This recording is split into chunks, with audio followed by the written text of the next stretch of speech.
Okay, so tengok apa saya ada dekat sini. Alright, kita tengok.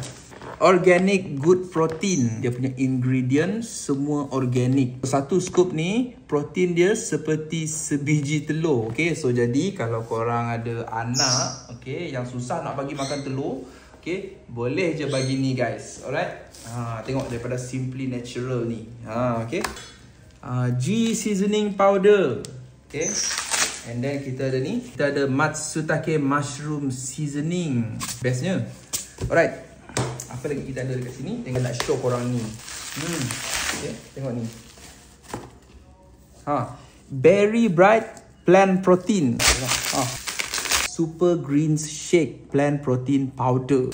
The Simply Natural ni 3-in-1 formula. Satu sachet ni seperti 3 biji telur. Zero additive, no nasties, no added sugar, no colouring, no artificial flavour.